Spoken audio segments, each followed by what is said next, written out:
Was that a niner? Let's do it live on a Monday edition. Merely Bo. Great Z, how you doing? Good weekend? Great weekend. It was fun with the childrens. We had a nice time. Got out to thanks to my good buddy Dizio, the first meal of the year at the Trout Club, which is always a wonderful time. So yeah, it was nice. It was relaxing. It's just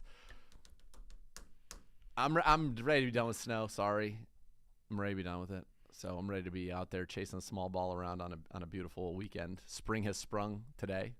But, other than that, it was great. Just happy to be around. It's funny.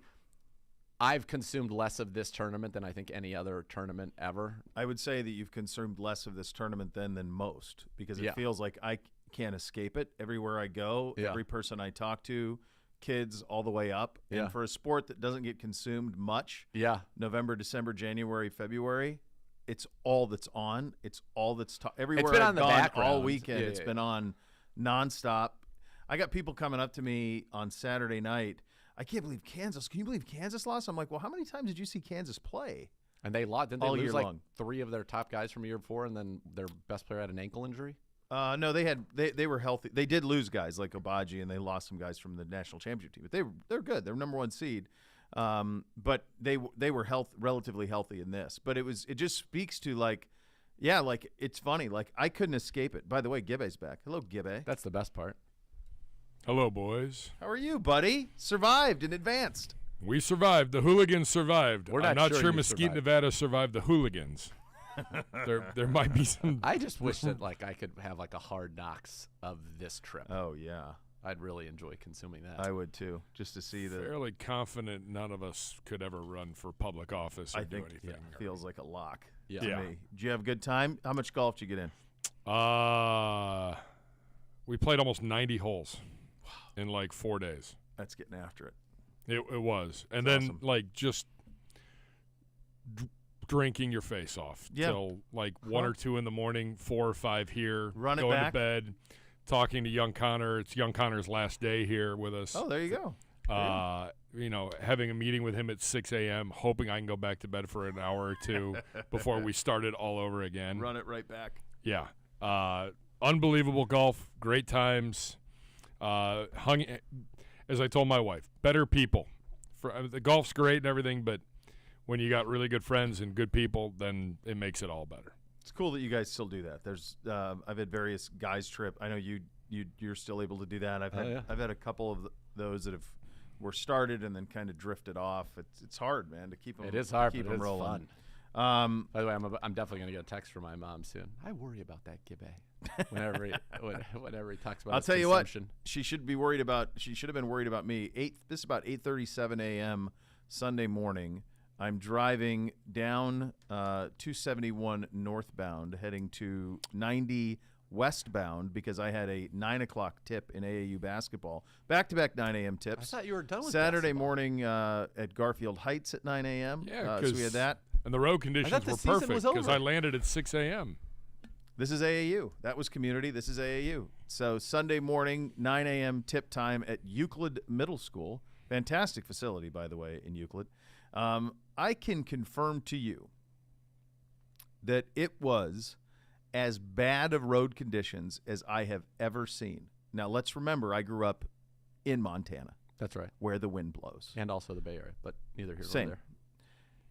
So it started at 271, like it was whiteout blizzard. Like could not see in front of you, whiteout blizzard. The problem was, and not an expert on road maintenance, but from what I could tell, there was no salt poured. So it was snow, it was ice, snow, blizzard. So I'm going, I never advanced more than 32 miles an hour. I'm telling NBC, I'm like, dude, we'll be lucky if we get there at 9. I have no idea if this tournament's going to go on. I don't know how the hell all these teams are going to get here. But it was basically what amounted to, and people that live on that side could attest to it, it's basically an incredible blizzard over what appeared to be about a 10-mile radius. And that was it, because there was nothing anywhere else. They did blizzard at my None. house. Mine, no, totally. So you make the turn onto 90, heading west, and it's a parking lot of cars. Going north, they're all going on to 271. They're all backed up forever because there's an accident. Then going west on 90, and what you see, I don't drive that road very often, but there is a pretty distinct turn in 90 before it kind of evens out, kind of near the food bank. there was a turn, and on this turn, cars are driving, and as they're driving, they're just sliding down, sliding into the ditch, one after another. There's like 8 of them. Just so because of my expertise in driving in winter conditions. And your car is elite in those It is. It's good, and it's heavy, which helps. Yep. But I also, Paige was like, Dad, what are you doing? What are you doing? I'm like, buddy, we're going high side, and we're driving in the snow. I'm not going. We stay out of that stuff. Let's go in the snow. We got some traction, high side. So we followed an SUV like all the way around the top.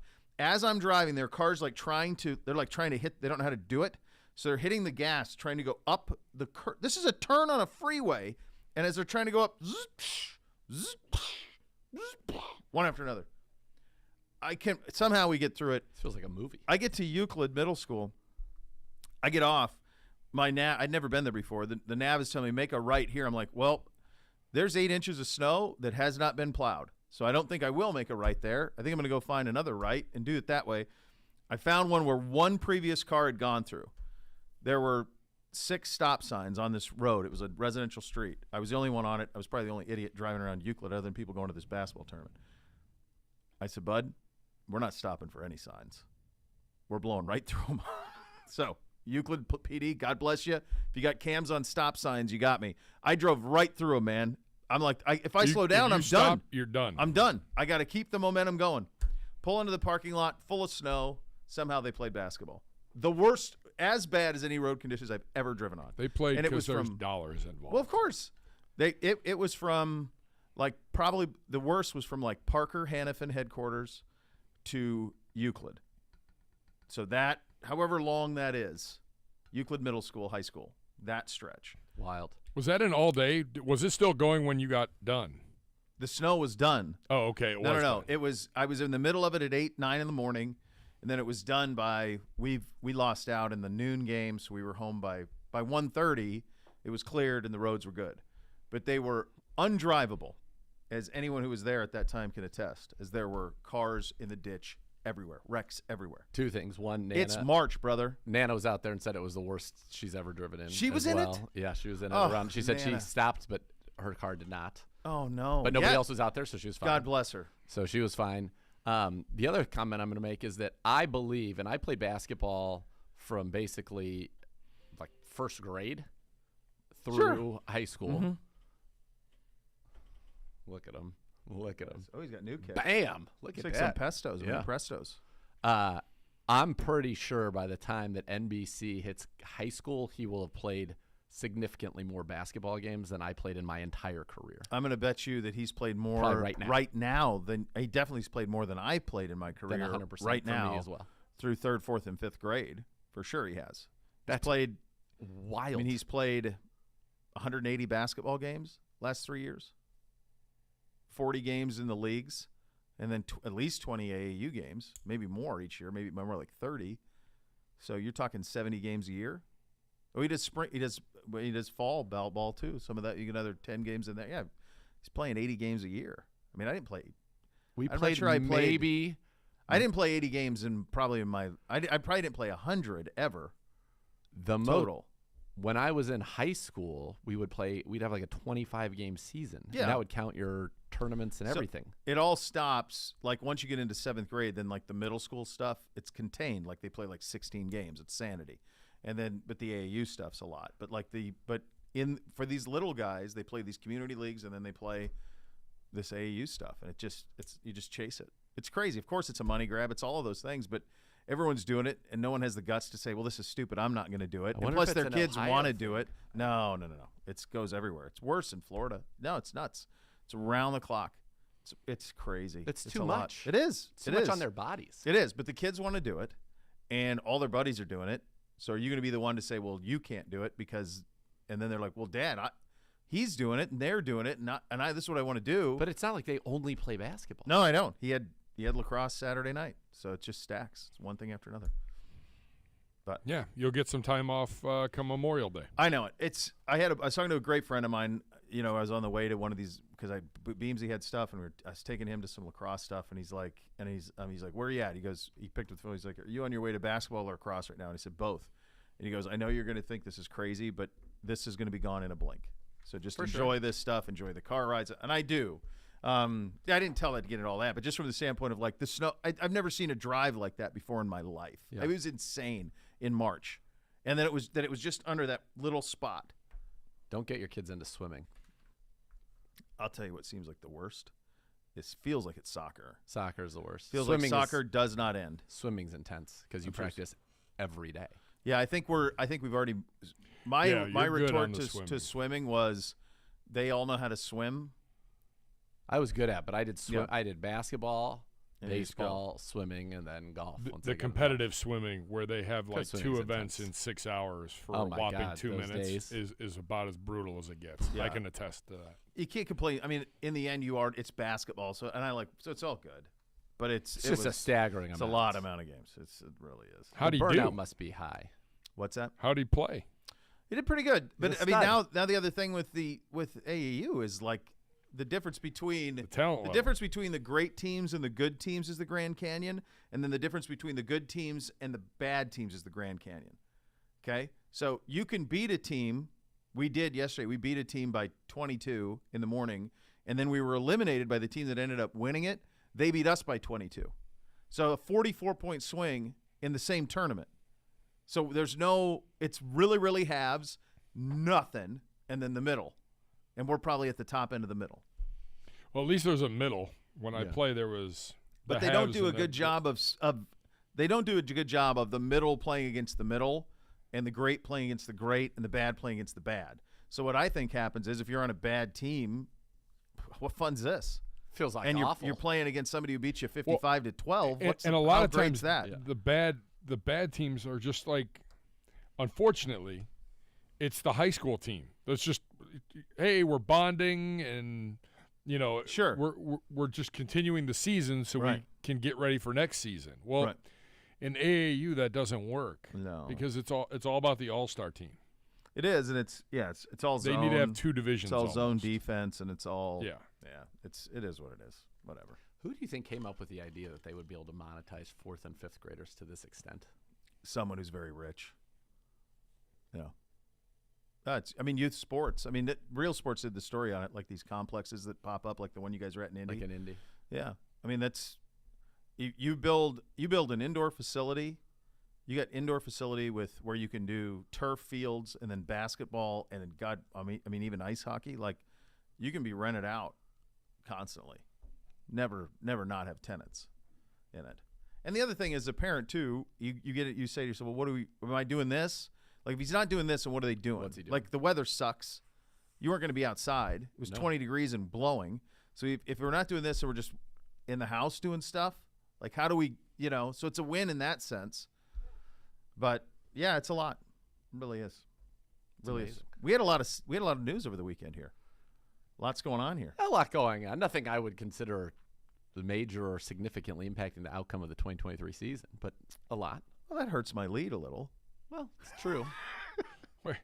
114 Zagura's crushed the show for the day. It's true. I mean, it's true. It is true. Yeah. Some bodies coming in. Tight end Jordan Akins. I like that We move. talked about Jordan Hurst. We talked about Akins and Hurst last week. Yep. We talked about those on Friday. And then Tristan Hill, the defensive tackle. Kunashik comes back. Yeah. So those you liked him a lot. Love Kanashik. Yeah. Good dude. Great name. Rappaport reporting Mike Ford, a corner. These are special teams guys. All locking in. Anthony Walker Jr. being hosted on a free agent deal with the Commies today. That doesn't make me happy, nor do I think it would make much of our defense happy. No, it's one of those things you feel like if he was coming back, it almost feels like he would have been back already, right? And I don't know what the rationale is there. Same for so many of our fans are excited about a guy named McCole Hardman. I'm excited about him too. It feels like his market he will come cheap, but these things aren't getting done. I mean, we have done a lot of little things. Like, for example, Maurice Hurst and Tristan Hill, I don't think there's any way, I guess that there is a way, that they both made the team, but it would be highly unlikely that they both make the team. Kunashik's a special teams guy. We also got another special teams guy from the Falcons, their cornerback Mike Ford, according to Ian Rapport, called him a special teams ace, signing with the Browns on a 1-year deal. So that's to help, obviously, the special teams unit, Bubba Ventrone. But, Akins, I think, is going to compete maybe with Harrison Bryant and to be that number 2 tight end. He's certainly more accomplished in his career than Harrison Bryant is to this point. But Chief is our tight end. Yeah, and then the Brandon Cooks was traded to the Cowboys over the weekend. You and I had talked about him kind of being, and he'd had great chemistry with Watson, and that was, another guy that we had kind of talked about. It's just the money.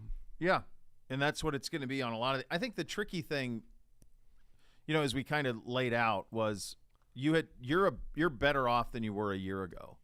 But there's always, we talked about this last week, there's always that thing in the back of your head that says, okay, but is that good enough to beat Kansas City? Is that good enough to beat Buffalo? Is that good enough to beat Cincinnati? Is it good enough to beat the Chargers? Is it good enough to beat a Jets with Rodgers? Is it an ascending Lawrence in Jacksonville? You're not in the NFC North. You're in the AFC and the AFC North. Mm-hmm. And so you need that. That's what needs to happen in order to go. So, and again, the picture will not be complete until after the draft, but this is me talking, me personally. If the reports aren't, Pro Football Focus has lowered the projected number for McCole Hardman to $4 million. For $4 million, I think that guy has an opportunity to impact the outcome of multiple games this year, especially some of these track meets that you're talking about. Is he a complete receiver? Of course not. That's why the number is what it is. But does he have a few tricks that he's elite at? Yes, he does. He's a red zone threat. We struggle in the red zone. He's a guy that changes the calculus in the red zone with his ability to get horizontal. He's a guy who can get vertical and make big plays and threaten a defense that way as well. So for $4 million, to me, he has a better chance of helping us get somewhere of significance than all of these little $1 million signings do. Yeah. So, and you need them, right? You need to fill out your roster. So I understand why we're having these signings. But to me right now, that's a guy that if we had that, you truly can go into the draft and kind of go wherever you want. I don't think you can go into the draft having not filled that position. I wouldn't want to be in that position. You can, but I wouldn't, because the other thing is what's the hit rate on receivers, especially where you're picking? Yeah. I mean, it's hard. You're not getting the best guy on the board. You're trying to find a diamond in the rough. 42, you can get an established guy, but there's always going to be a flaw. Otherwise, he would have been a 1. Sure. And I think that 42, honestly, this is a great spot for an edge. I think it's a great spot for a running back. It's an elite spot for a running back. I mean, that's where you would be able to get a star on a rookie deal. And I think that eventually, we're not there yet, obviously, but that's going to have to be something that we're going to think about. I think when our fans think out loud, and we're going to get to some grades that are completely independent of us. I think the Browns have done a very good job addressing their needs and doing it in a very fiscally responsible manner. They've signed as many people as just about any team in the league. Honestly, they have been aggressive in free agency, and I know we all want everybody to get every great player to come be a Cleveland Brown. It's just not, unfortunately, the way that it works. However, I do think that we are a team that is hamstrung in some respect by the fact that we are paying top money to 2 guards and a running back, which I think if you were to ask Paul DePodesta and Andrew Berry and, in their true roster creation, if they could have done it any way they wanted to, would they have significantly invested into 2 guards and a running back? The answer is probably no. They probably don't want to ever have a running back on a second contract, if they're being honest about it. But Nick Chubb is special and has done everything the right way. And how do you not keep that guy in your organization? And then, Bitonio, same thing. Now you can, and then you pay Wyatt Teller because he's put back-to-back Pro Bowls. He's played well for you also. But at some point, that's where you got to let Bill Callahan be Bill Callahan and make stars out of, clay. And so I think we are hamstrung in what we want to do in some respect because of that truism that I just laid out. Not to mention you've got Miles on a big contract. You've got your quarterback on a big contract. You got your number 1 receiver on a big contract. You got your number 1 corner on a big contract. Those would all be fine. But when you also have 2 guards and a running back being paid near the top of the market at their respective positions, that's hard. Mm-hmm. And that limits your ability to do things elsewhere. Yeah. Yep. It sure does. So that's where you stand. And meantime, the NFL continues to move. Lots of news over the weekend. Some ancillary moves, some big names that are still out there. Still nothing on the 2 quarterback front from deals being made there. Lots to get to on the program today. We got a little Juan Thornhill. Don't we have at the podium? We do. We do have that as well. We'll get into some free agent grades for us as well. Have a little fun with the NCAA tournament over the weekend. Do you have a note? giving it. Yeah, I was just going to back up, buttress what I was saying earlier to just like close this out. Go ahead. Our top cap numbers for this season, are Myles Garrett, Amari Cooper, Deshaun Watson, quarterback, wide receiver, edge, makes sense, Wyatt Teller, Nick Chubb, Joel Bitonio. Running back, guard. Yeah. 3 of your top 6 salaries are running back, guard. Yeah, that's what makes it tough. Yeah. All right, we'll go around the NFL landscape, get you updated on all of that coming up next. We're off and running on a Monday edition, Cleveland Browns Daily, brought to you by Ballybet, coming soon to Ohio on 850 ESPN Cleveland.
Home for the last time with the new home exteriors, siding, and roofing products. Don't spend all day with high-pressure sales, guys. Go see my friends at Renew. The team at Renew Home Exteriors won't waste your day. Not with hours of negotiating the price of your project. They're just going to give you an upfront, fair price, make your project easy. Modernize your home. Premium siding ranging in every style and color. Renew Home Exteriors. Superior products. Superior service. Visit renewestimate.com. AFCNorth.com. A flurry of news over the weekend in the National Football League. The Panthers have signed wide receiver Adam Thielen, 3 years, $25 million. Panthers are being pretty aggressive. They are. Now, it's going to be interesting. You'd think it's a C.J. Stroud. Supposedly it's C.J. Stroud or Anthony Richardson for them. Bryce Young is apparently not even in the conversation for them. Look at that. Look at that mop that he just flipped back He's there. getting it. You can tell it's bringing it back. That's like it's interesting. He goes opposite. He goes long summer, short winter. Yeah. I've noticed that. It's odd. Yeah. This is an odd. It goes opposite. Oppo. Feels like it'll be Stroud. You would think. It's funny, like you saw Sims had Stroud number 1 today. There was somebody else. It was McShay was all over. Like it's like finally everyone was like watched his Georgia game, And they're like, oh, yeah. They were like, oh, this is what he can do against the very best teams in college And football. they're probably already hearing and some Bryce Young is small. right. And Some very. It's almost like they're trying to like retroactively change their analysis based on where the draft's going to go. A very astute follower of mine named John Schaefer with a response to I don't remember a better closing argument. Boy, the way you lit up when I said that, Dave, was really exciting. The way that CJ's hell of a closing argument. Yeah, I saw that. To walk out that way, and he said follow you. he followed a. It's nice of you. He said similar to Burrow, and I said, yeah, pretty good. You know, you think about what Burrow did because there was whispers around Burrow, and that was like, well, that's too much. He was so great in the SEC title game, the semifinal, and then the final. And CJ had that in one. He just had it in a loss. I just don't know. One game. I just don't know who's going to really throw the ball to. I don't either. I guess Adam Thielen. So a lot of our fans were furious that we didn't get Adam Thielen. He's not what you need. What does Adam Thielen do that we don't have? I was miffed by, and he's 32. And has anyone paid attention the last couple of years from a health standpoint with him? Yeah, a great player, unbelievable story. Kevin Stefanski would light up talking about Adam Thielen. Yeah, undrafted, sure, incredible story, but not what we needed at all. No. You're good in that. You need is what you need. Yeah, and look, Amari. Very good vertically last year. Donovan Peoples-Jones, very good vertically last year. We don't have just that catch and run, dangerous, all of that speed, space creator. That's what we need. And I'm not saying we need a true number one, but I'll tell you what, right now, Nathan Zagura, bring me McCole. Yeah. I'm biased, but I think that he's the kind of athlete that we need, and it's cheap right now. He's the best that you can get at what you can offer. Now, what's interesting is the rumors about Odell. And am I intrigued by that? Absolutely. I loved when Odell was here. We liked him. I also think, yes, but I also think it's been a really long time since he was 2016 Giants Odell Beckham Jr. He was very good for the Rams. He was, but that's another injury. major lower body injury No between then and now. No doubt. And that team also had Cooper Kupp winning the Triple Crown no doubt in that offense. So they had a lot going on. They did. But if he was a piece if you had Odell, Donovan, and Amari out there, I think you'd feel okay about that. Now, one thing the reason I was mentioning that is maybe he's not somebody who signs soon, because we have to carry, with John Johnson being given that post-June 1st designation, we have to carry that $9 million on our cap until June 1st. So with June 1st, the way that the Clowney deal was done, which we had to release him too, at June 1st, we're going to get about almost $11 million of cap space on June 1st from John Johnson and Clowney. So we have room to sign somebody then, which would make sense. It would be somebody that would have been with us. I'm not saying it in any way, shape, or form we're signing Odell. Yeah. But he's the kind of guy that you could sign then. You know what I mean? Yeah. I'd love to. I loved him when he was great. Great. We need a little. Again, I think weapons. You just need weapons. You can't have enough weapons. No. This is a league where you've got to score, and we've got to score a ton to come out of this conference. And forget that. Let's just start with winning this division. And yes, we've had the Bengals number, but we've got to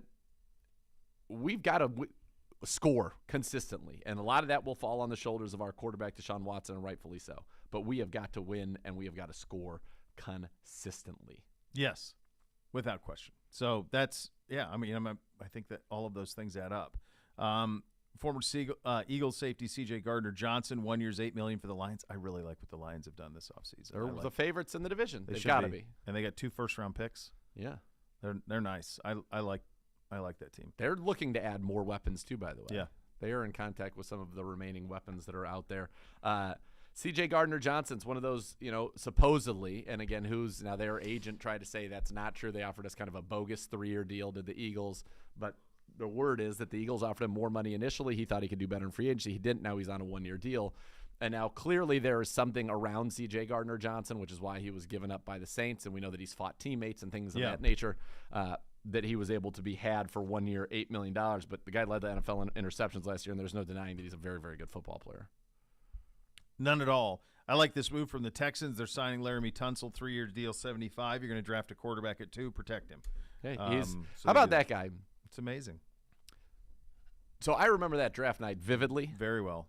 Yeah. He was going to go top 5, wasn't top it? Top 2, maybe. He was going to be the first non-quarterback taken, a lot of people thought. And then he got that happened the day, right? The night. Like as in we'd done our pre-draft show, and between the time that we got off of our pre-draft show and that the draft started, which was 30 minutes, we were at a place downtown. We had this whole Browns party set up, and all of a sudden you see him wearing a gas mask taking bong rippers, and he still only fell to 11? In the teens, 11, was it in the teens? Somewhere between 10 and 15. I don't know where, but it's somewhere between 10 and 15. And he has now gone on to reset the tackle market, not once, but twice. Yeah. Yeah. He was picked number 13 overall. Yeah. 13 overall. Yeah. It was 2016, the 2016 We were draft. just kind of figuring out. Pretty sure it was Corey Coleman for us, if I'm not mistaken. That was one of the first examples I could think of where it was like, oh, camera phone. Shoot. Now we're so much more cognizant of it. Yeah. But at that time, there weren't too many instances of wait, you did what on a phone? Wait, what? Yeah. Those are more rare at that point. But he's obviously pushed through quite well. Cardinals have agreed to terms with wide receiver Zach Pascal, 2-year deal. You mentioned Odell Beckham Jr. He said on Saturday on Twitter, I'm so confused where the quote is for me saying I want 20. All I'm saying is 4 ain't enough. The market is what the market is, buddy. Yeah, and you made the very valid point earlier that there's, quite a bit that he's got to sort out, right? I mean, this is there's quite a bit that needs to be sorted out in terms of what you can reasonably expect him to do on the football field for you. By the way, I'm looking at this 2016 draft. Chris Jones in the second round, the leading sackers from this draft. This is a pretty good draft. Chris Jones was in the second round. He's got 65. Yannick Ngakoue was in the third round. He's got 65. Matthew Judon from a Grand Valley State. Jeez. Fifth round pick of the Ravens, 62.5. Bosa, who went third, 60.5. He's only played 49 games, though. I'm sorry, he's only played 84 games. Everybody else has played at least 110. And then DeForest Buckner, Leonard Floyd, Javon Hargrave. That's holy cow, that's talent. Not bad. Not bad. That's 16? The 16 draft? Yep. And we had number 2, if you recall. This is the Wentz. This is trade back. Trade to Tennessee. Tennessee takes Conklin at 8, and then you trade back to 19, I think, or 15, and that's where we got. So Tennessee came up to get 2? Philly came up to get 2. That's what I thought. And we went to 8. Oh, then and we then traded with Tennessee, who came up to take Jack Conklin, and we took Corey Coleman. Who's the next receiver off the board? Hold on. I got to get it lined up right. In 2016. All right, so Corey Coleman goes 15th to us. Will Fuller, 21st.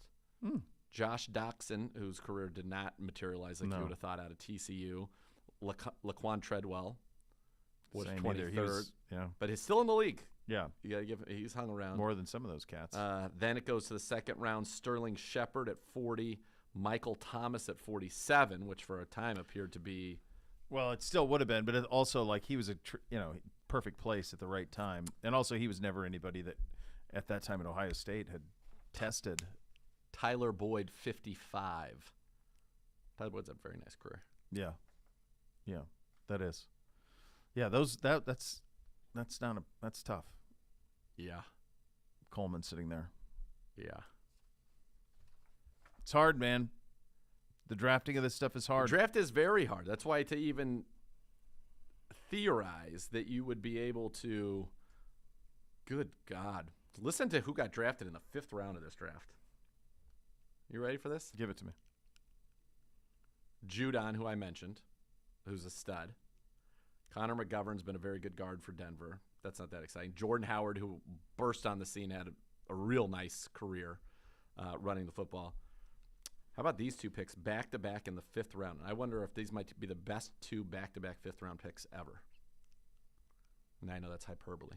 Tyreek Hill, round 5, 160. Actually, 3 in a row. The Palapuvati Vatai, the tackle for the Eagles, is 164. Tyreek Hill is 165. And DJ Reader is 166. I think you could say that that's the best 3 5th-round picks consecutively picked. I do think that's fair. I think that's probably true. That's unbelievable. Yeah. That's a lot. Yeah. It's amazing how people get missed. It happens. All right, coming up next, Juan Thornhill. He was available at the podium. We will have that for you coming up next. You'll listen to Cleveland Browns Daily, brought to you by Ballybet, coming soon to Ohio on 850 ESPN Cleveland.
Sure, and your Cleveland Browns help your favorite four-legged companion. Barking Backers, presented by Milkbone, the Browns' newest club for pet parents worldwide. Sign up today at barkingbackers.com. Barking Backers, the fan club for dogs. And now new safety Juan Thornhill at the podium from Friday. Let's have a listen.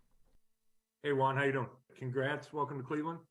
Hey, how much time have you spent talking to Jim Schwartz, if at all?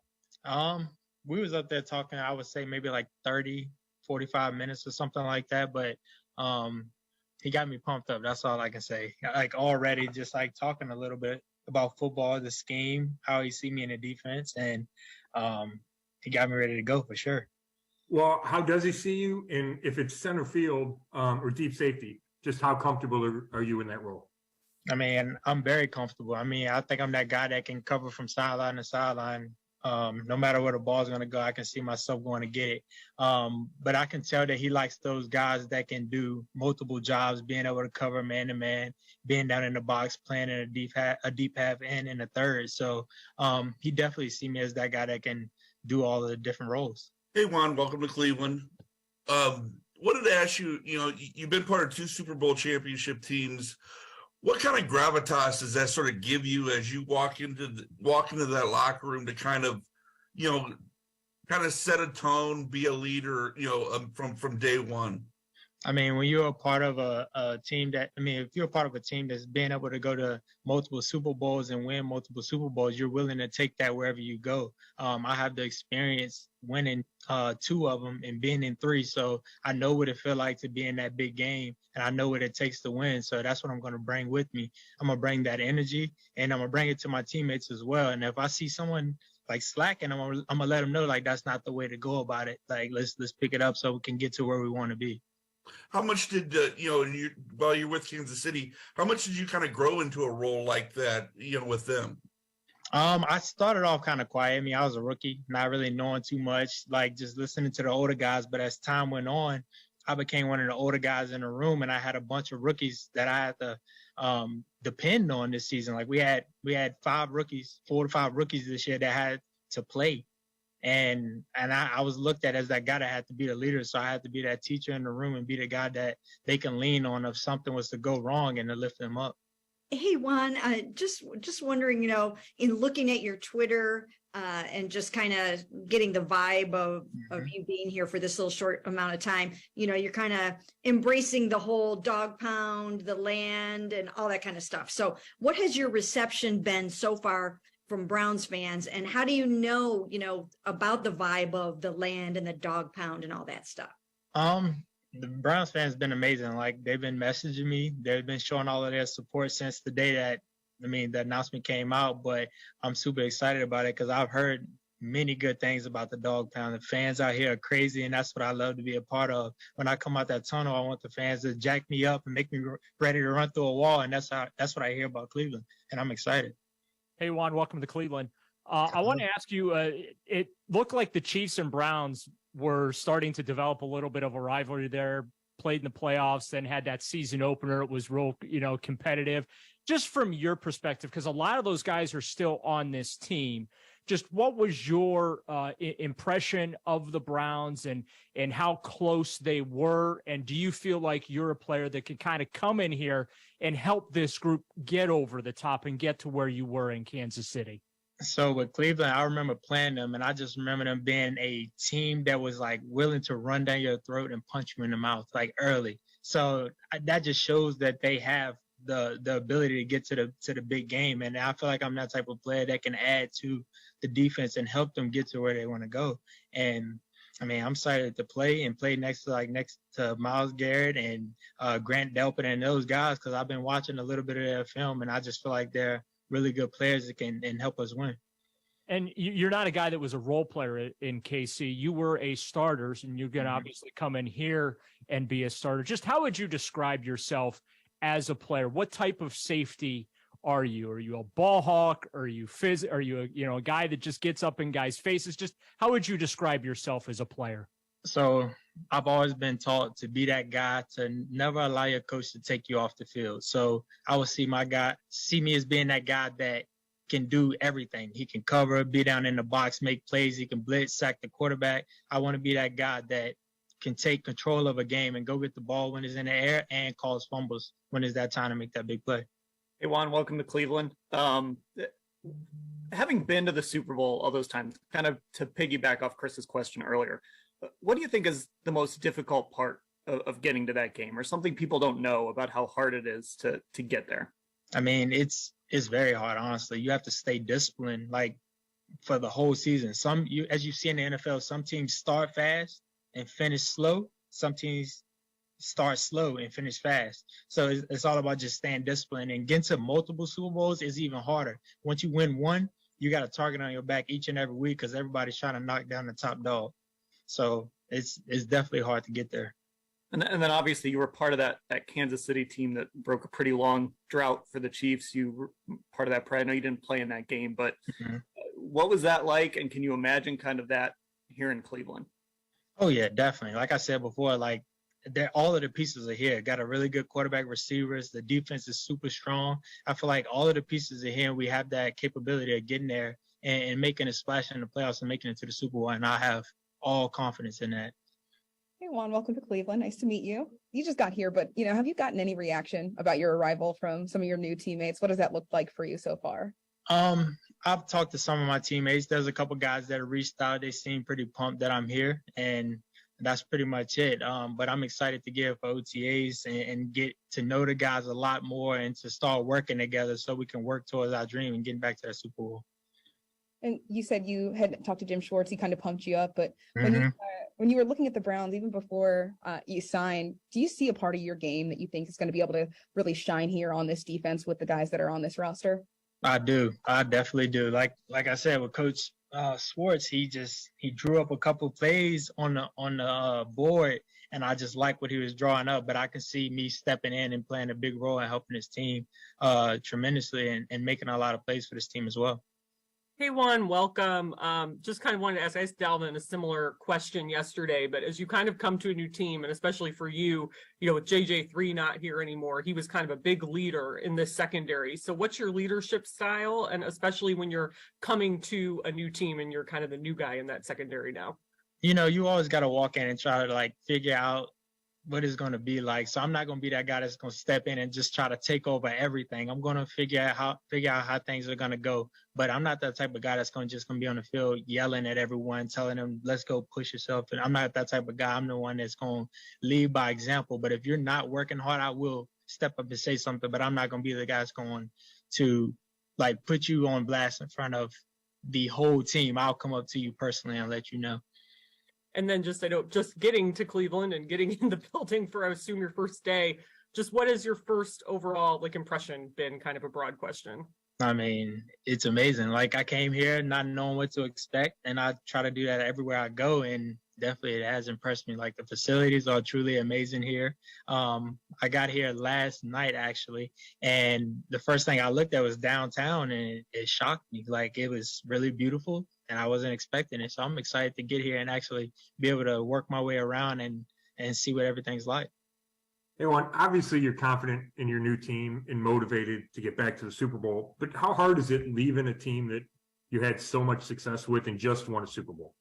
I mean, it's really hard. It's hard because you build those relationships with the guys in the locker room, and when you build those relationships, you don't want to leave. But sometimes it's part of business. Some teams can't bring you back, and at the same time, you can see yourself fitting in a different organization and helping them become way better or making it to the Super Bowl and adding your skill set to that defense and to make us so much better. And I'm excited for that.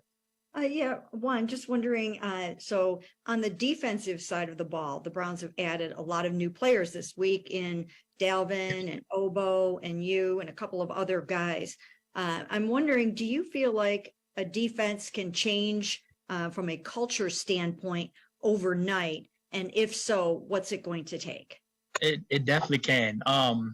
It can change in a better way and also can go downhill as well. If you add bad pieces to a defense and bad people to a defense, you can bring in cancer into the locker room, and that's not something that you want. But if you bring in good people into an organization and bring them into the defense, you can have those guys that can motivate each other to push each other to get better each and every week.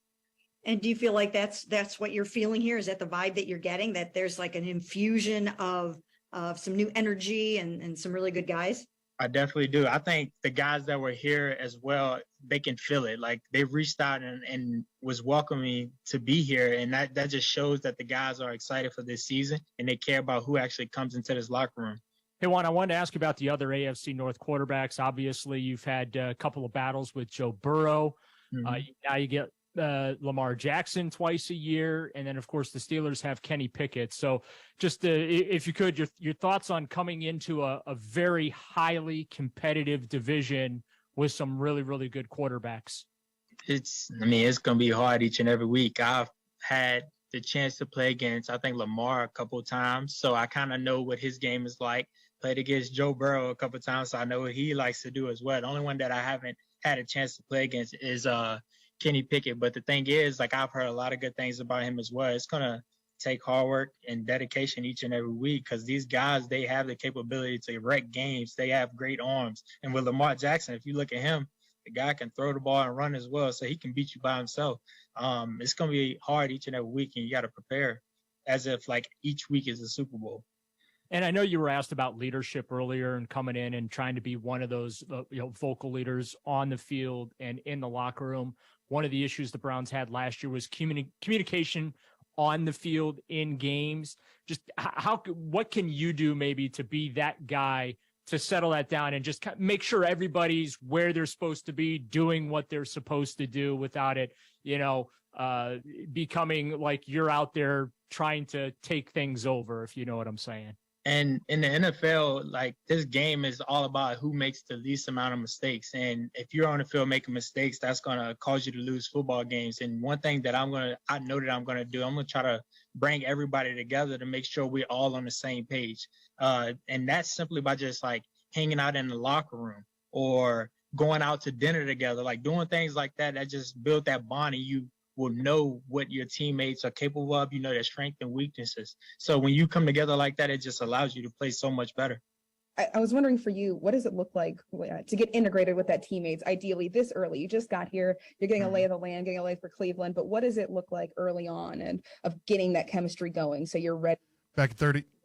So with me, I'm just going to, like I said, I'm just going to take it slow. I'm not going to get in and just, like, put my foot down and try to, like, make it my way. But what I'm going to do is just try to get to know my teammates a little bit more, like know things that they like to do, like outside of football. And so we can get together outside of football and just, like, come together and build that brotherhood. That's going to allow us to play better, like I said before. And that's going to make us more elite than any X and O's. You can study football all day, but if you don't know what your teammates' strengths and weaknesses are, you're not going to be good. So that's my main goal, is just to get to know my teammates. You're up. All right, coming up at the top of the hour, we'll take a look at the free agency through the eyes of others. Are the Browns winners or losers? We'll get to that coming up next. You listen to Cleveland Browns Daily, brought to you by Ballybet, coming soon to Ohio on 850 ESPN Cleveland.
Sawyer Serious Injuries. Call 1-800-ELK Ohio for a free case review. Elk & Elk is a proud partner of your Cleveland Browns. Little free agency grading from around the AFC North so far. What are we? Sometimes my days run together. Are we 2 weeks into this or a week into this? 1 week. 1 week's done. It feels like two, doesn't it? Yes. In many ways? Yep. It feels like two. There was so much last week, and then we're still sitting on those two quarterbacks. Doesn't seem like the Jets and Packers are anywhere closer to a deal there. And I've heard nothing on Lamar Jackson. No. Well, he's going to do his own interview. He's interviewing himself. He's come again? He's interviewing himself on his YouTube channel, I think, or his Instagram. He teased us at the end of last week. Oh, I missed that. An exclusive where he's going to... Lamar knows Lamar? I don't know if he's really interviewed, but he said it's my exclusive interview with myself. One of the great books, Bo Knows Bo by Dick Schaap. Yeah. Well, it's like Austin Powers. Allow myself to introduce myself. Tried to get my kids to watch that, and they were like, Come on. I was like, just trust me, you will love it. Why didn't they want to see it? They didn't think it looked that funny. The trailer was good, not great, I will say. Do you think we just had so much institutional knowledge of Mike Myers that you just trusted almost anything that he was going to do? And also, they probably have no Bond references. So, like, all of the Bond Bond stuff. They didn't watch, like, Skyfall. But Bond was different. That's the other part of it. Bond was campy then. Bond isn't campy anymore. Correct. He's Jason Bourne. Right. No, yeah. I'm talking Sean Connery. Oh, Roger Moore was the height of campy Roger Bond. Like, unbelievable. Roger Moore was my guy. Yeah, that guy was unbelievable. The names were outrageous. Yes. Yeah. So, yeah, maybe. I don't know. I think it would hold up just fine. I know it would. Yeah, I feel like it's going to be a win. It's also one of those ones that's very rarely on. Never. I never see it. Goldmember is unbelievably rewatchable. All three of them are. The For one sure. with Heather Graham's incredible with that's the second. When they're in England, yeah. That's the second. And he goes back to the 60s. Yeah. That's unbelievable. The first one's Elizabeth Hurley, right? Yeah, International Man Mystery. Then there's The Spy Who Shagged Me. Right. And Goldmember. They're all great. They're great. That's why I told him, yeah, we'll have three movies that you're going to love. Yeah. We're really with the kids into Mandalorian right now. Season 3 Mandalorian came out.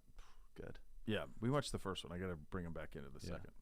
All right, free agency grades and ranking. So he's going to allow himself to introduce himself. So that'll be fun to see how that goes. How dare you break wind before me? Sorry, baby. Didn't know it was your turn. So good. So good. This from CBS Sports 2023 NFL free agency team-by-team grades. Yep. The Cowboys earn an A, while the Bears, Eagles, Seahawks are among the winners as well. In our division, the Ravens getting a D grade. These are very incomplete because obviously free agency isn't done. Bengals getting a B+, Steelers getting a B+, and we got a B from CBS Sports. All right, so this is the CBS one, then we're going to get into sporting news. So here's what CBS had to say. For the Ravens, you mentioned the D. Key additions. Ravens right now are one of the few teams that have signed nobody. Key re-signings, Trayvon Mullen, Justice Hill, Geno Stone, Justice Hill. Obviously, Lamar Jackson is there. We'll see what happens with the Ravens. As for us, the Cleveland Browns.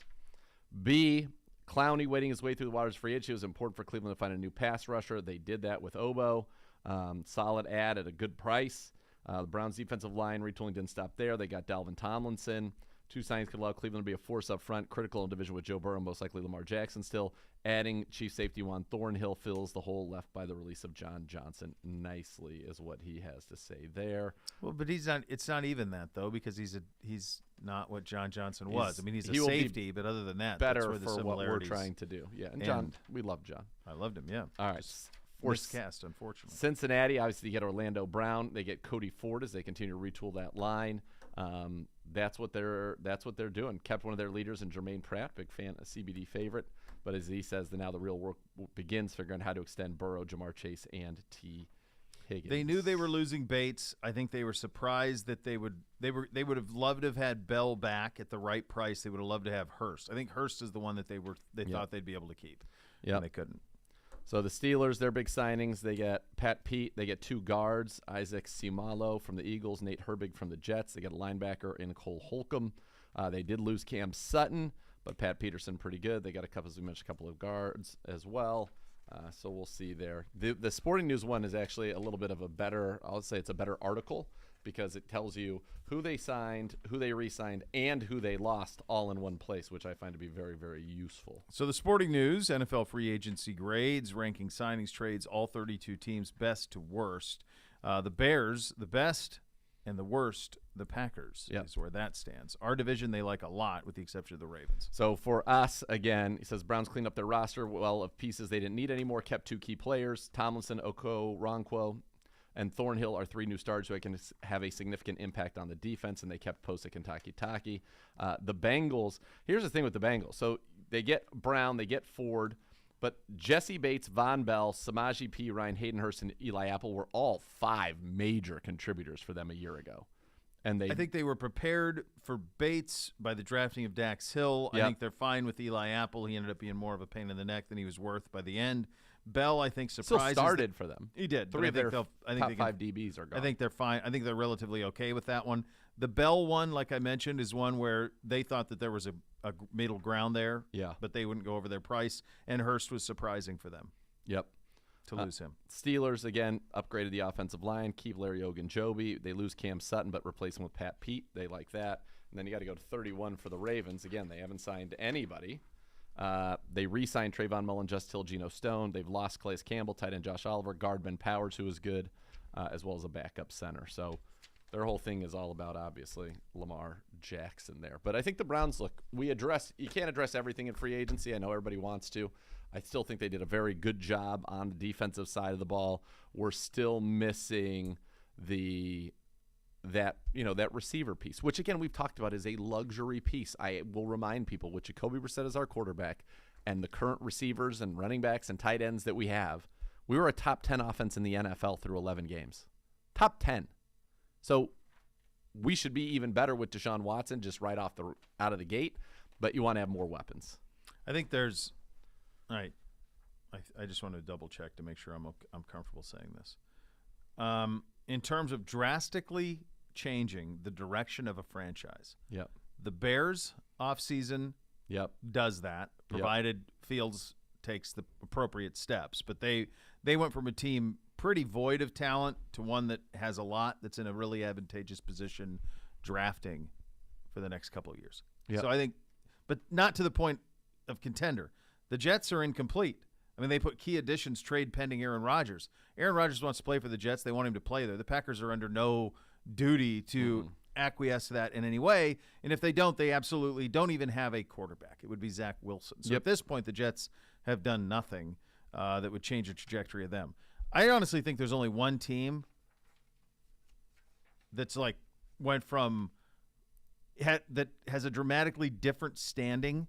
Like all this time on free agency, the Detroit Lions are the only team to me that I look at and go, okay, that team just missed the playoffs, and now they might look to be a first-round home field. Win the division. Yes. Agreed.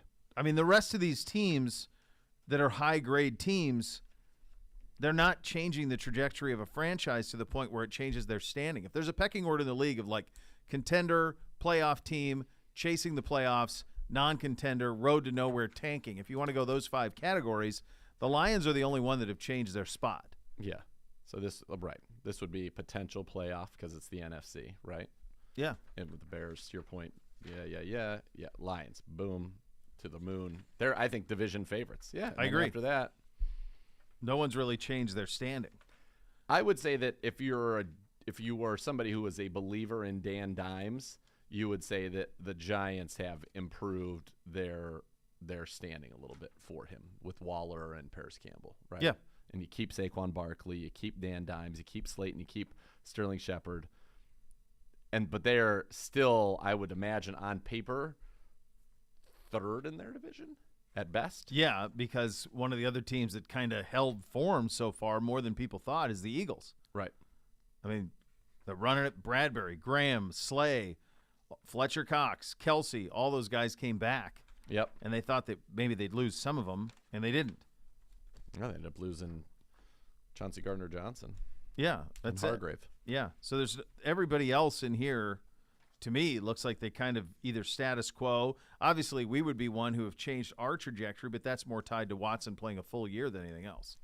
100%. So, Yeah. I mean, Cincinnati's gotten better on the offense by adding what they added to the offensive line, but they got some things they got to sort out too. Yeah. It just wasn't, from a free agency standpoint, there just weren't those game-changing players dealt. Correct. Like Carr, I guess Carr to the Saints, they went from a non-playoff team to what feels like a playoff team with Carr. So I guess that changes a little bit. But again, it's only because of where It's they only are. because of where they play. It's only because of where they are. Yeah. I mean, they're the favorite in that division. Yes. I mean, the NFC, you have a team in the Saints that is going to be the favorite in the NFC South. The Lions are most likely going to be the favorite in the NFC North, and then the Eagles and the Niners. But now the Lions, I wouldn't count that team out, but it feels like your NFC champion as of today is only coming out of either the West or the East. I would say that it feels right now like it's only coming out of Philadelphia or San Francisco. Fine. Yes. Also true. Bore it down even tighter. I mean, it's kind of just. The Cowboys are always good. It's just they never They get it can't done. do anything, man. Yeah. I like the Cooks edition for them. Same. I mean, I think that helps them, but they Same. still have to. There's still a step that they have to take, and then the NFC West just fell off a cliff. Yeah. All those teams kind of evaporated a little bit. So yeah, I think it's Philly or San Francisco. And if the other thing is, if the Saints, the Lions, if those teams are in the AFC, they wouldn't sniff it. Lions would be intriguing, but they're not. We on would the add level them. of like. No, they would be like the 12th team in this. Yeah, like conference. Pittsburgh or somebody in that mix. Yeah, they'd probably believe as much as we do. Is that justified? I don't know. We haven't proven anything. True. Different. I think that and I like Goff a lot. I just think that there's still kind of a only so far thing here. Yep. With him. So that's where you stand on that. But high praise from what we've done to this point from both CBS and the Sporting News on what has happened in free agency. An absolutely wild first weekend of the NCAA tournament. We'll get into that coming up next. You'll listen to Cleveland Browns Daily on 850 ESPN Cleveland.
One of the most passionate fan bases is the National Football League. Join the Brown season ticket member waitlist today for the best chance securing tickets for all your home games in future seasons. Don't miss out. Go to clevelandbrowns.com/tickets or call 440-891-5050 to reserve your spot today. This is fun. We'll listen to some of the great calls from the round one of the NCAA tournament. A ton of thrilling stuff. A ton of big time upsets. Upsets, quite frankly, that are more to the norm than they ever been before. We'll get into kind of why that is in just a second. Let's take a tour down the radio row from Westwood 1. This is Fairleigh Dickinson's 3-point dagger against Purdue in the first round on Friday. 1:15 to go. FDU by a pair, trying to stun the basketball world. Singleton dribbling on the March Madness logo, living up to its name, the Madness. Moore, three, top of the key, got it! Moore holding the gooseneck, immortalizing that moment in history. 1:03 to go. FDU 61, Purdue 56, and a timeout. And it continued with the final call on Westwood 1 of Fairleigh Dickinson's upset win over number 1 Purdue.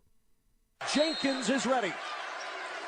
The inbound comes, overshoots everyone, scooped up by Roberts, and that'll do it.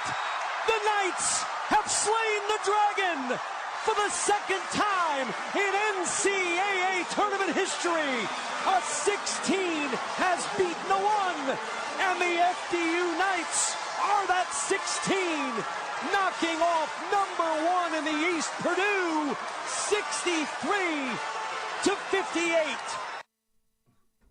Hello. Who was the first one to go down? Virginia. UMBC. So 3 years ago, Virginia's been eliminated in the first round of the tournament 3 out of the last 4 years they've been in it, and the one time that they didn't, they won the whole damn thing. That's right. So they got forgives them. They got bounced last weekend. Furman. Well. Yeah. Here's what's interesting about Fairleigh Dickinson, other than the fact that the second 16-1, which has more to do with the parity in college basketball than anything. I mean, a 16-1 used to be that's done. They'd win by it was 30. A bye. There was one who got close. Somebody got close with Georgetown. Maybe it was Princeton got close with Georgetown, like with Alonzo Mourning. But it almost never. It used to be 30-point blowouts. 88-52. Yeah. Yeah. Is what blowouts. And now, now, the spreads were in the high 20s. Yeah. Now they're consistently close. And you've had 2 of them now because of the parity. Here's another thing about Fairleigh Dickinson. Yeah. They did not even win their conference tournament. Unbelievable. So Merrimack won the conference tournament. Merrimack cannot play in the NCAA tournament because they're moved up from D2 to D1. And so the NCAA makes you play like probation before you can play up, which is so stupid. They do it so you can't go from D1 to D2 and dominate. But they should easily just say, well, if you go up from D2 to D1, play right away. Of course. It should be. Of course, yeah. But we're the NCAA. They're idiots. There is no gray in the NCAA. I also feel like it's funny because there's so much more three-point shooting. You would think that maybe scoring would be up. It just feels to me like watching these games it's much harder for people to score the basketball than it used to be. Well, as a get off my lawn guy. But to your point, it used to be games in the 80s. Yes. So the skill level isn't being developed the way that it is. Yeah. More kids are going one and done and they're gone, and so they don't have skills. So they're going to the pros, and honestly, it takes them a while to get it going in the pros. So that's a big part of it, I think. And you'd have real teams. Hey, teams of have been great together. Players that had played together for 3 years. Played that a were lot of games, wrecking people. Yeah, and that's just not there anymore. So you have this wild. I know that you can't do this, and it's such a get off my lawn thing, but I will say that my knowledge of college basketball is significantly better from 20 plus years ago than it is today. Sure. Yeah. But it feels like even in the brief bit of this tournament that I watched, that you could take 1 through 4 seeds of those old tournaments would mop the floor with these teams. I don't think that that's wrong. I think that's fair. Yeah. I think the biggest mistake the NBA ever made is one that the NFL didn't make. And the NFL stuck together and fought, and it worked for them. The NBA should have gone with a 3-3 rule, 3 years removed from high school before you can enter our league. And they didn't want to. The Players Association fought it. The reason they fought it was the notion of the sooner you get done with the first contract, the quicker you get the second. But what it's caused is a watered-down league where you're having 19-year-old kids who are trying to figure out how to play in the league. They're not ready-made stars when they come in. The way that you think of the kids, you think about C.J. Stroud, Bryce Young, what they're getting. Think what we got in Johnny or Baker when they came in the door. They were ready-made. Everybody knew them. They were household names. That doesn't happen anymore. And for every LeBron or Kobe Oh God. or Garnett, Yeah. that's the thing. Who's been the best, like one and done? Has there been anybody that's been on that level? On that level? Yeah. I mean, the best young players now, most of the best young players in the league now are Euros. So it goes kind of course, continues to that point.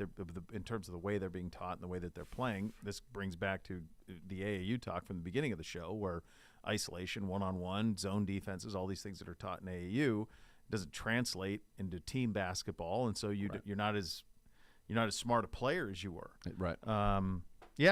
It's harm. There's no question it's harmed the game, and the NBA would benefit 1,000-fold from making kids be 3 years removed from their 18th birthday And have them be like, to your men. point, men and stars, well known. Oh my God, I can't wait to see this guy get into the NBA, and you'd have awesome teams again in college.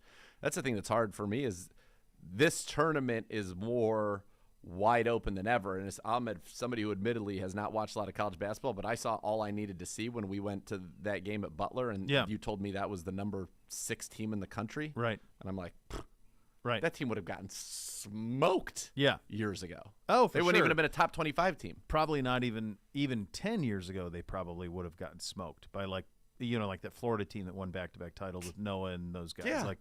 I mean, it's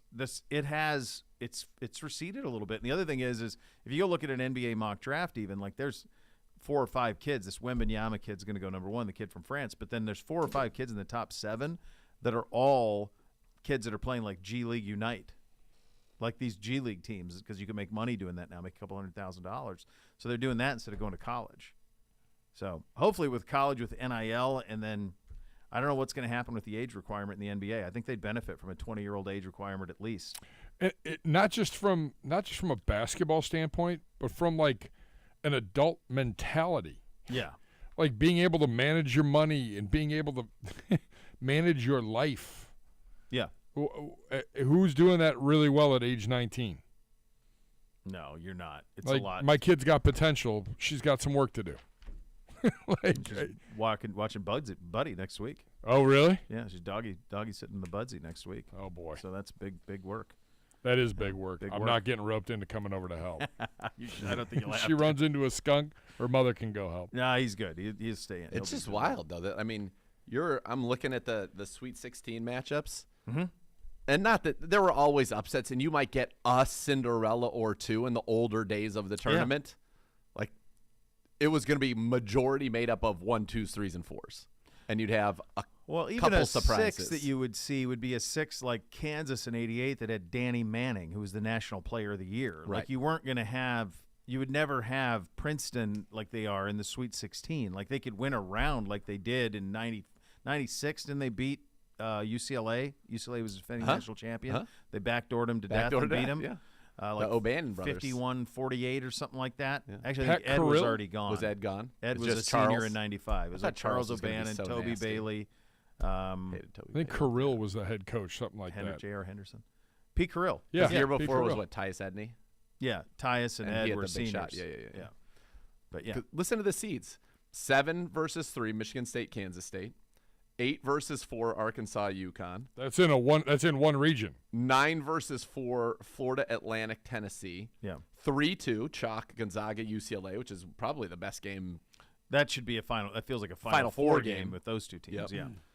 Alabama 1, San Diego State 5. 5 Miami, 1 Houston. 15 Princeton against 6 Creighton. Mm-hmm. 3 Xavier, 2 Texas. So there's only 2 chalk games out of the entire possible. 2 Sweet 1s 16s. are gone. 2 1s are 2-1s gone. didn't get out of the weekend. It's the 6th straight year the defending national champion hasn't gotten out of the first weekend. We had a 15 in the Sweet 16, a 16 win again. There just isn't that much difference. And the other thing is a lot of these small schools, they played together a bunch. Or they're like Kansas State, which is just dude transfers. Like that's what they have. So there's 2 1s and 2 2s gone. Yeah. Yeah, you're Wildcats. Good job. Yeah. Yeah, how'd Duke do? Made it further than Arizona. If you don't make the Sweet 16, it's not even worth talking about. It's pretty crazy. You know who's coaching Xavier? Sean Miller. I know. He's back at Xavier and he's in the Sweet 16. Loving life. He was very sweaty. He always was. Yeah. Yeah. No, it's wild. Here's another one of those. This is a good one. This is the final call. FAU's win against Penny Hardaway in Memphis in the first round. Davis has the basketball, looks to inbound, throws right corner Boyd, shot fake with 4 with 3, Boyd to the rim, layup, good! He laid it in with 2.5 seconds left. Inbound, Lomax with 1, they don't get a shot up, McCadden couldn't get the shot up, Nick Boyd the hero, Florida Atlantic, we'll see on Sunday here in Columbus, Florida Atlantic 66, Memphis 65, an absolute thriller. It's on to round 2. That is Ken LaVicka from Love Good that Karma guy. Brands. Is it really? He's jacked up. He's God one bless of their him. play-by-play guys down in West Palm at the West Palm affiliate. Oh, that's great. It's great. So, by the way, on Thursday That's night, FAU Radio Network, by the way. Thursday night, there is nary a 1 seed playing. There's 1 2 seed playing on the whole slate of Thursday night. Oh, I know. 16. That's why people love Cinderella until they don't. Right. Now Until now. You want them to win 1 round, and then you need order to restore. You need to have Kansas, Kentucky, Duke, You're not going to Carolina, have any order. and you're not going to have any of them. And then can I interest you in the fact that the best game on Thursday night tips at 9:50? If everything one's is running that? on Gonzaga, time. UCLA. Gonzaga, UCLA. Oh, God. So they're probably opening, I bet, with Michigan State. Is that the Yep. first game? Yep. Michigan State's Florida going Atlantic, first. 33-3 on the season. Yeah. Yeah, Arkansas, UConn's at 7:15 for the West region, and then game 2 out of the West is Gonzaga, UCLA. Yep. At 30 minutes 9:50. after. Oh, You know That's that's gonna awful. get a tip till 10. no. Especially the way these games Those are are good. officiated. That's a good game. Yeah, who's making that, though? Nobody on the East Coast. No. Here's the final call from Princeton's upset over Missouri to send them to the Sweet 16 on Westwood 1. 2 down to 1. This one is over. It's official. It is history for the Princeton Tigers. For the first time in school history, Princeton is going to the Sweet 16. Just the 4th 15 seed ever in the history of the tournament to advance to the round of 16. Pretty good. It is really good. Yeah. This is Creighton after hitting a couple of threes back to back as they beat Baylor 77-59. This on Westwood 1. And if they win this game, up next would be Princeton, the 15 seed in the South region in Louisville. Right corner in the front court. Farabello hits a 3, and the lead is back to 15 with 6 minutes to go. 74-59 Creighton. I'm not sure he's been this hot all season, and Flagler loses it, slips out of his hands. Another mental error, a turnover. Now Nemhart for 3, left wing, and that might be the dagger. Yeah, there's 5:50 left, but Creighton is failing it. The lead is 77-59. I'll tell you, it wasn't the most aesthetically pleasing. There was a lot of games that were tight. That one particularly wasn't, but a lot of tight games down the stretch. With good Yes. finishes. Yeah, which was fun. Last one, this is Arkansas, the 8 seed with the number 1 recruiting class in the country, mind you, upsetting number 1 Kansas in the second round on Westwood 1 on Saturday. Wilson, 1 dribble, he fires, and he banked it in. Wow. He didn't want to. Inbound pass comes to Arkansas, bounce to Black, no foul, and Arkansas survives. The defending champs do not. 72-71. They'll be calling the Hogs all night in Des Moines. The 8 seed knocks out the returning champion Jayhawks. There you go. No Bill Self. Musselman took his shirt off He in the did. stands afterward, which I'm not really sure what's going on there. But do you know who Musselman's married to? So I kept seeing her, but I was watching it in a bar, and there was no audio, so I'm like, I don't know. I feel like I should know who she is. So do you remember she was a SportsCenter anchor named Danielle Sargent, who then went to Fox Sports when they were doing like Fox Sports was trying to do like SportsCenter at that time. Okay. She's most famous for dropping an F-bomb on SportsCenter. Oh. Do you remember? Like right when things were going viral, things first started to go viral, she was like somebody screwed up a graphic and she dropped an F-bomb on SportsCenter. And oh, man. Yeah, that's his wife. But yeah, like I was telling that to Beamsy. I made all the boys pick Blue Bloods. I've told you guys before. So he loves Kansas. Rough. And I said, I go, dude, I'm telling you, Arkansas is a full day. Dad, they're an 8 seed. We're a 1, blah, blah, blah. I'm like, I'm telling you, buddy, like they've got the number 1 recruiting class in the country. They've been in the Elite 8 the last 2 years. They're a full day, man. They're a full day. Kansas up 10 and then blew it in the second half of that one. But it was fun. But you're right. From here on out, it's going to be dicey. They need if you're a CBS Turner executive, you need to have a little bit of chalk prevail. You need a Michigan State or Tennessee. UCLA. You need UCLA or Gonzaga. Both of those would work. But one of those you need is gonna, Houston. One of those, you're losing one of those. You are. You need Houston. You need Bama, honestly, as much as nobody wants to deal with the rest of the story with Alabama.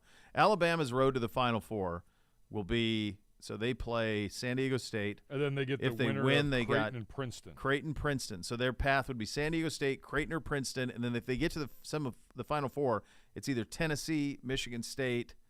It'd likely be one of those two. Yeah, Tennessee, Michigan State, Kansas State. Okay, State could do it. But either way, that's it to get to the national championship game. That's a pretty easy path. I liked your Dukies a lot coming into it too. So I had this conversation with Connor about this. Here's the problem. Good team, not a great team. I think they used up everything to win the ACC.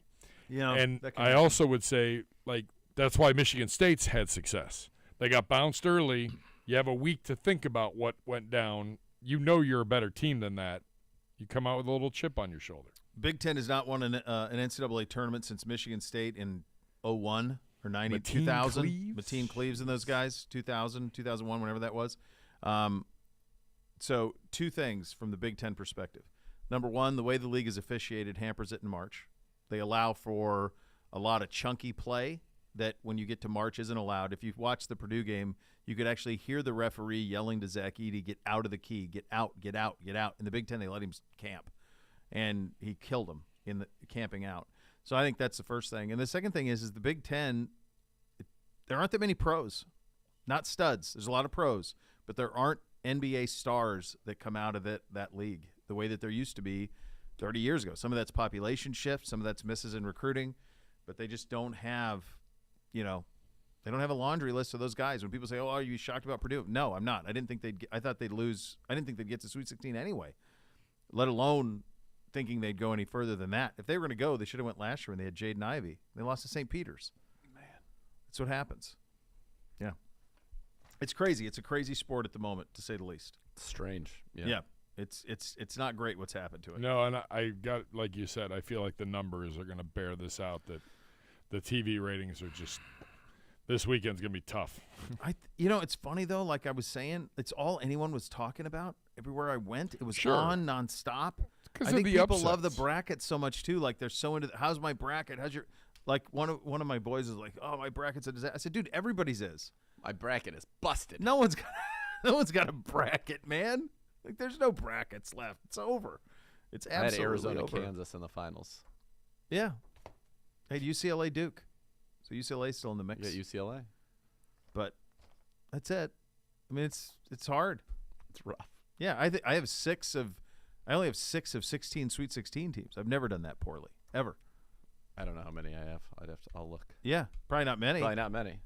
You weren't projecting a lot of this stuff. Well, I didn't. How could anybody? Basing it on nothing. Well, you're basing it on historical, knowledge of programs and who you think's good and who's not. I mean, the experts, like what they used to be, and kind of having a feel for it. But there's nobody knows anything. Nobody had Creighton, Princeton playing, right? So, have you seen the picture rolling around? And I just brought it up because I'm trying to figure out legit or not legit. The Fairleigh Dickinson director of media relations. Have you seen this going around? Yeah, it's like he's a kid. He's 24, or he's a junior. He's a junior at the university. Well, I'm guessing, and he looks like he's 10. It doesn't surprise me too much in that, like, what's their athletic budget? It's a great question. I mean, it should grow now. But if you have not seen him, at first I thought it was a joke. At first I'm like, this is someone's kid at the scoring table, and like this is not. But it is true. Yeah. And again, it speaks to the idea. I guess that's the beauty of it. If we take away the bad ball and some of the other things, it's not as great as it used to be. The idea that a school like Fairleigh Dickinson, whose athletic budget has a junior operating their sports information department, versus Purdue, which makes $90 million a year in TV just because they're associated with Ohio State in football. It's crazy that those two things are competing, and they have nothing in common. Apples and tacos. I've got 8 of the Sweet 16. Good job out of you. I've got Alabama. Yep. And then pretty rough city for a while there, and the rest of that. I've got Kansas State. Good job out of you. You picked them over Kentucky. I did. I've got Houston and Miami. Wow. I've got Xavier and Texas, so I was pretty good in the Midwest. That's crazy. You have that whole bracket then. Yeah, great. And then I've got Gonzaga, UCLA. Yeah. Stupid Larinaga couldn't win anything at Bowling St. Green Mary's. in the postseason. He takes Miami every year to Jim the Larinaga dance. was at Bowling Green? He's my coach. Come on. Really? Yeah. And then he went from there to George Mason? Uh-huh. Yep. Dockich replaced him after my sophomore year. I'll be damned. I didn't know that. I didn't Yeah. know he was there. I was disappointed Kent State played the way they played. I thought they'd play better. I thought they could get Indiana, but they didn't play well. I think they should have. They offensively they can never seem to get going. Yeah, and they couldn't deal with Indiana's size, really, to be honest. Somebody texted me Durant was one and done at Texas. Mm-hmm. So he would be the He'd best. be the best. One and done. Yeah. Yeah, one and done. When does that come in? Mid-2000s? It was right after they had that run of like Kwame Brown, Eddie Curry, Tyson Chandler, like all those guys came out straight out of high school, and then they put in the one and done rule. So Durant would be the best. He'd be the best of those. Yeah. So this is from here's the ratings. You were talking about the ratings. Mm-hmm.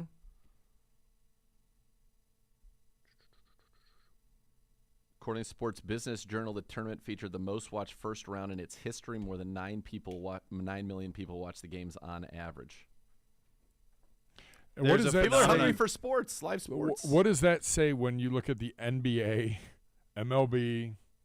Here's what it is. How about So, this? go ahead. One more Go little fun fact. Nearly 30% more people watched the first round of the NCAA tournament than the NBA's conference finals. Mm-hmm. That's not surprising. That's what it felt like, honestly, this weekend. It's all anyone was talking about. So there's a lot of factors to that. The thing that is most amazing about it is I don't think anybody's watching college basketball during the season. For 5 months out of the year. They're not watching it. This is what makes it so unique. No one pays attention to it, and then this thing happens, and it's a Thursday and a Friday, and it's a holiday, and there's a bracket. That's and fun. you got to do the brackets are fun. There's a game all the time, on and going. Next. I bet that weekend will outdo this weekend. I think there's a decent chance. Yeah. Because especially when you were going over those and you start doing the matchups in your head, like where are you putting in TV windows? And there's not a lot you can put on CBS. That's another part of it. It's all on CBS, or a lot of it's on CBS. So you get the network bump as well still. The sad part, too, though, is the best game is going to be watched by not as many as there should be. Yeah, 950. 950 for Gonzaga, UCLA. That's a great one. Yeah. Yeah, that'll be good. You mentioned Lamar Jackson is going to be interviewing himself. Yeah, or something like that. We'll get to some of the details on that coming up next. You listen to Cleveland Browns Daily on 850 ESPN Cleveland.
The Cleveland Browns Daily, 850 ESPN Cleveland. We have one more, don't we? Do we have another? Yeah, we have one more. This will be about a 3 minute. Gibby throwing haymakers right there. He did. That's a lot. He did throw a haymaker. You can't, like, walking out the door right. I don't think you can throw those break. kind of haymakers when you are Peepaw. I am trying to prepare you so mentally you are ready for what's coming. Because I appreciate you. I'm going to tell you it's going to happen. All happening. And then you're going to want to kill the person. All right. Oh man. Peace and love. Lots of lot of nothing, and yet innuendo on the Lamar Jackson front. I've seen two different people from Indy talk about the Colts trading for Lamar Jackson. Apparently there's some Vikings talk, too. Some Vikings smoke right now. Quasey. Yeah. Ruh-roh. By the way, I'm experiencing... Anything could be matched. That's right. I'm experiencing some... I'm experiencing something very unenjoyable right now. So, I shaved the beard a couple weeks ago. Yeah. Oh, and now it's obviously itching it's again? back. It's like it's in the itchy phase right now. It's so annoying. Yeah, that's hard. Wasn't worth it for a week, although Miss K was happy. So yeah, but it is once you take it down, then you're gonna have about 5 days that are gonna. I got like right in here, awful. Oh, yeah, drive me nuts. Yeah, and then once you're through that, then you that's just great. leave it, then you're smooth fine. sailing. Yeah, yeah. Can I'll we be go back to this whole Aaron Rodgers thing? Because, again, I'm still getting up to speed on things. And I know Lamar's going to do what Lamar does. But, like, what if this deal doesn't get done? What if the Packers just go, we're just going to play hardball and we don't really care? So $50 million for nothing. It's a hell of a spite store. Is what it'll be. It would be an incredible, real pricey spite. Is what I feel like you'd have a better chance with that if they were a team that was run by a vindictive billionaire who was like, $50 million doesn't mean anything to me, and I hate you. But that the Packers don't have that. But they're talking about, like Peter King said today, he goes, I would just trade him for like a second and third round, and it can move up. It's a conditional pick based on if he plays both years or this and that. Like he said, I wouldn't even get a pick this year. It would be for 24 and 25. Why? He goes, at most you're going to get a 1 and a 2. I'm like, what? That seems weird to me. Like I think they'll hold more firm than that. I think that's what's probably holding this up. Who makes money on the Packers? Who's the individuals? Because everybody has like the shares because they're publicly traded. But who's like the person when the checks come in, like, oh, we get $275 million this year from the NFL. Like, who's the person who's swimming in gold coins? Who is that? I don't know if there is one. Maybe there's a trustee that oversees the financial operation. Where's the money? Yeah. Who gets the money? Who makes that call? I know that like Murphy's the boss. He's the president. Gutekunst is there. He's the GM. But like, hold on. Green Bay Packers Board of Directors is the organization that serves as the owner of for the Green Bay Packers of the NFL. So it is an executive committee and it is a board of directors. Now in their 104th season. So it is currently composed of Carl Schmidt, Daniel T. Aarons, secretary. Oh, so he's the secretary. Carl Schmidt's a member. Daniel T. Arians is the secretary. Mark Murphy is the president. He's featured in the middle. You'd think that he's got the most clout. Donald J. Long Jr. is a member. Michael D. Simmer is the treasurer. So perhaps him. Are they the ones that get the cash? Susan M. Finko is the vice president and lead director, and Marsha M. Anderson is a member. Who owns the majority shares of the Green Bay Packers? So that's what I'm curious about. Well, we're up against it. So you get the answer to that. So much more to come. You're listening to Cleveland Browns Daily on 850 ESPN Cleveland.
Reporting, Iona's Rick Pitino has agreed on a 6-year deal to become the St. John's head coach. Woo! From Providence in the Big East, like 30 years ago.